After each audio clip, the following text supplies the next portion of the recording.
সহবাস করতে গেলেও আপনার সমস্যা হয়। আচ্ছা, মাকসুদা নাম, 34 বছর বয়স। জি। আপা কি সমস্যা নিয়ে আপনি আমাদের কাছে আসছেন বলেন তো? আমার প্রতি মাসে মাসে মেন্স হয়, অতিরিক্ত ব্লাড যায়। অতিরিক্ত রক্ত যায় কয়দিন যায় আপা? 7-8 দিন। 7-8 দিন যায়। জি। চাকা চাকা রক্ত যায়? চাকা চাকা রক্ত যায়। চাকা চাকা রক্ত যায়, সাথে অনেক পেটে ব্যথা হয় না? হ্যাঁ, পেটে ব্যথা হয়। আচ্ছা, আপনার কয়টা কাপড় চেঞ্জ করেন আর কি? 7-8টা। 7-8টা কাপড় চেঞ্জ করতে হয় প্রথমে, এরপর আস্তে আস্তে কমে যায়। আস্তে আস্তে। আচ্ছা, আর কোনো সমস্যা আছে আপা?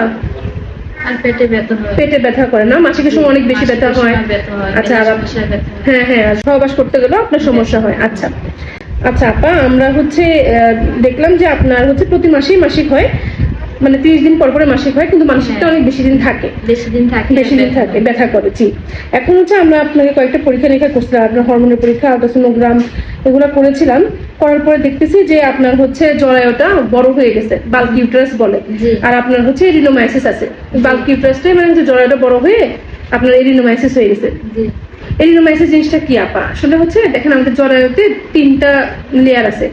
এই ভিতরের লেয়ারটা মানে এন্ডোমেট্রিয়ামটা মাঝখানের লেয়ারের ভিতরে ঢুকে যায়, ফলে কি হয়, জরায়ুটা বড় হয়ে যায়। জরায়ুটা যখন বড় হয়ে যায় তখন জরায়ুটা আমাদের ঠিক মতন মানে কন্ট্রাক্ট করতে পারে না। মানে ঠিক মতন ধরেন একটা জিনিস চাপ দিলে রক্ত বের হয়ে যাবে, বন্ধ হয়ে যাবে মাসিক, এটাই নর্মাল নিয়ম। কিন্তু আপনারটা যখন অনেক বড় হয়ে গেছে তখন ও চাপও দিতে পারতেছে না, মাসিকটা বন্ধ হচ্ছে না, অনেক দিন ধরে মাসিকটা থাকতেছে এবং চাকা চাকা রক্ত যাচ্ছে। আরেকটা যে আপনার যখন জরায়ুটা বড় হয়ে যাচ্ছে তখন আপনার মাসিকের সময় ব্যথা করতেছে, আপনি যখন সহবাস করতেছেন তখন আপনার ব্যথা করতেছে। আচ্ছা, আরেকটা ব্যাপার, আপনি যেটা বলছেন আমাকে যে আপনার 4টা বাচ্চা, আর আপনি 2টা বাচ্চা নষ্ট করছেন।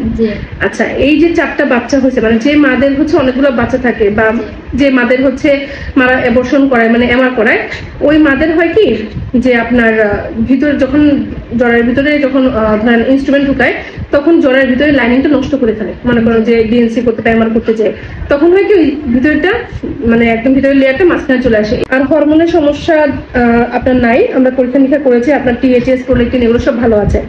আচ্ছা, যাই হোক আপা, এখন আমরা আপনাকে ওষুধ দিচ্ছি যাতে আপনার এই জিনিসটা কমে যায়, মানে আপনার মাসিকটা যাতে একটা রেগুলার ইন্টারভেলে হয়, মানে 5-6 দিন থাকে, প্রতি মাসে হয়, ব্যথা যাতে না থাকে, আপনার সহবাস করতে যাতে কোনো সমস্যা না হয়, ওষুধগুলো নিয়ম মতন খাবেন।